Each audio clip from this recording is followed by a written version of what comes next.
Well, good morning, folks. Good afternoon or good evening, as usual. It is lovely to see you, and I hope I find you very well indeed. If you're new and it's your first time here, my name's Cheryl. This is What's for Tea, and it's just the part of the week where I share a wee recipe with you. So I seen somebody else doing these donuts. I had never made donuts before, and I just, I had to give them a go. And let me tell you, they're so easy to make, but they are quite time consuming. So bear that in mind. So this is everything that I used here. So I've got some frozen raspberries, some bread flour, some butter, some vegetable shortening, some quick yeast. I've also got some nutmeg, I've got some mace and a wee touch of salt. I've got some vanilla extract, one large egg, I've got some whole milk, a big pot of sugar and then even more sugar. One is for the jam, the other is for the dough. This was the yeast that I used here, and you're going to need 7 grams, and conveniently they come in 7-gram bags. Some nutmeg and some mace. Now that's completely optional. If you don't have them, don't use them. It doesn't really make much difference. Some strong white bread flour, some vegetable shortening. Again, if you can't get that, just use all butter. And then frozen raspberries I would recommend because they break down a lot quicker and go, more syrupy faster. So that's what we're going to do first. We're going to do the raspberry jam. You can use shop-bought jam, but it tends to be very sweet. This is more on the sort of tart side, which works really well with the sweet donuts. So get your frozen raspberries and your sugar and your vanilla into a pan, and that is it. Just let this simmer away for about half an hour until it gets lovely and thick, and you'll see it change quite quickly, and you'll see in this wee film here because I have sped it up a wee bit, and you'll see it getting glossier and thicker and deeper in colour, and that's exactly what you want because you don't want to put it into your piping bag and then it all just runs out. You do want a nice thick jam consistency, but don't make it too thick because you still, you do want it to come through your piping bag and nozzle. If it's too thick, you'll be popping a vein in your neck trying to squeeze it through your bag. So just stop when you think it's at a nice jammy consistency. And the way I like to test this is if you draw your spoon, I'm using a wooden spoon, if you draw your spoon like that up your pan and it doesn't all run, it doesn't all run together, it stays quite clear for a few seconds, and that's ideal. So get yourself over to a bowl, pop a sieve on top, and you just want to run your jam through a sieve because you want to catch all of those wee seeds. And what you're going to be left with is a lovely, rich, concentrated fruit jam, just like this. And it is lovely. And this actually on ice cream is beautiful as well. I have made a similar thing in the past, and it goes beautiful with ice cream. So just pop that into a piping bag for the time being. Pop your nozzle into the bottom and upturn your nozzle in a glass, so it doesn't all come shooting out. And you want to use quite a thin, pointy nozzle because that's going to get inserted into your donuts. So set that to the side, and then we're going to make the dough. So use a stand mix. You can do this by hand, but it's going to be hard work. So you're going to need the paddle and you're going to need the dough hook as well. These attachments come with your mixer, so you won't have to go out and buy them. You want a wee drop of vegetable shortening and a wee drop of butter. Unsalted, salted, doesn't matter. Melt it in the microwave. Then add your dry ingredients to the mixer. So your flour, your sugar, your yeast, the nutmeg and mace if you're using them, and the salt. So bung all of that in, and I'm just going to give this a wee mix just to, get everything mixed in there so that it's nice and even before you start adding the wet ingredients. So in with your butter and your shortening. And I've also got a large egg.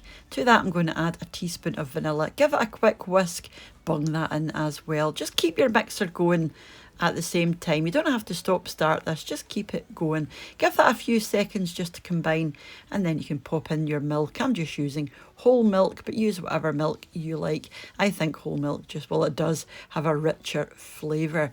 Now you want to let this go for about 30 seconds to a minute, and then you can swap out your paddle for the dough hook. Just make sure all your mixture is off of there Pop your dough hook in and you want to let this go for between 10 and 15 minutes. Now you'll be looking at that thinking, oh my goodness, that is a sticky mess.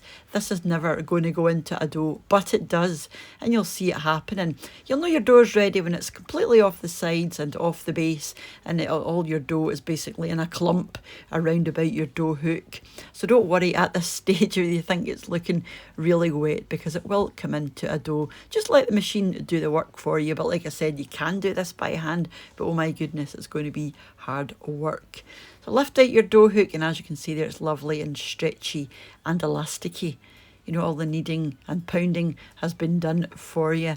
So all you have to do now is grab a nice big bowl, because this is going to at least double in size. Grease that well with some oil. Just tip out your bowl, plop in your dough. You don't have to knead it anymore. All the kneading's been done. And all you have to do now is put your bowl into a nice sort of warmish, cosy spot in your house. What I like to do is actually a wee tip here. I put my oven on right at the beginning, just for 5 minutes, left the door open, and it's just nice and warm in there. I just pop it in there on the bottom and a nice bag to keep the sort of moisture in. Leave that in there for an hour, and these are the other things that we're going to need. Baking tray, something pointy, rolling pin, and some flour. So this was me 1 hour later, and as you can see, it's more than doubled in size. It's nearly jumping out of the bowl, but that is some difference, you know, compared to what we started with. And I think that is down to the fact that I do keep it in a nice cosy spot, which has been in the oven. You know, the oven isn't warm, it's just nice and cosy. So you do want to get rid of some of the gas in here, or the air. So pop your dough onto a well floured surface, and do make sure it's well floured, because this will stick if it's not well floured. Just give it a wee pat around and a wee roll around, just to get some of that gas out of there. You don't have to knead it or anything for too long. And then you just want to grab your rolling pin. Again, just make sure it's well floured. Roll out your dough, move it around a couple of times, and you want this about 2/3 of an inch thick. And you're going to use a cookie cutter. It's just like cutting out scones, you know, if you're used to making scones, they're the same kind of thickness that you would cut out for scones. And then, like I said, you just chomp out your dough as many times as you can. You can re-roll this, you know, once, I would say, but I wouldn't do it any more than that. So grab your cookie cutter and make sure, again, everything is well floured. Make sure your cookie cutter is well floured as well, so that it doesn't stick when it's trying to go through there. And you're just left with some wee scones. Now I've got a tray at the side there, which again is well floured, because we're going to let these prove again for about another half an hour, and you don't want them sticking to the paper. So pop these back in the same spot that you had your dough before. Get your hot oil on, and you want this between 175 and 180 ideally. And then some silicone tongs. I was going to say scones, some silicone tongs. You'll know your donuts are ready to go. You know, if you press the top and it pings back at you, those are good to go. So my oil was 176, so sort of in the middle. And you want to give them a couple of minutes on each side. And don't be alarmed if you think they're looking too brown. They should be this colour, because don't forget, you're going to dredge them in sugar, and that's going to take the colour down a good bit. So don't freak out, you know, if you think, oh my goodness, these are too dark. They won't be after 2 minutes. And you do need to give them 2 minutes on each side, just to make sure they are cooked inside as well. So just pop them in. I've got some caster sugar here, or white sugar. Just pop them in, roll them around. You know, you can either do this by hand or just roll them around in the bowl. If you roll them around in the bowl, you'll get a nicer sort of even coating, just like this. Very, very easy. Or you don't want to get your hands mucky.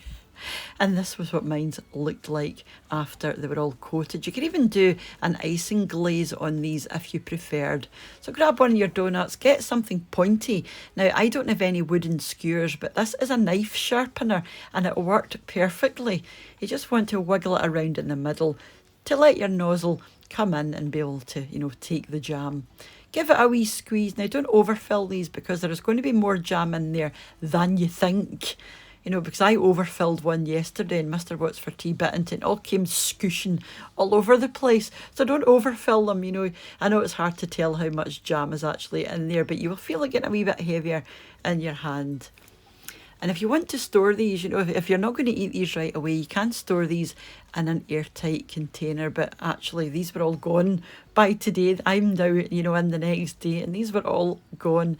And would you look at that? They're just wonderful. So do let me know if you're planning on giving those ones a go. And just before I leave you, I wanted to say, as usual, a massive thank you to the supporters of the channel over on my Patreon page and to the channel members here on YouTube as well. Thank you all ever so much for watching and leaving your lovely comments. And for those who share the videos, it makes a massive difference. Gets the videos out and gets the channel seen by more people. So it's all very much appreciated, like I said. So I will catch up with you on Sunday for Meals of the Week or my Degusta box unboxing, whatever comes first. But till I do see you, mind to take care of yourselves, and I'll see you off soon back here on What's for Tea. And if you're not following me over on Instagram yet, I'm What's for Tea 3 over there. So yeah, take care and bye for now. Bye now.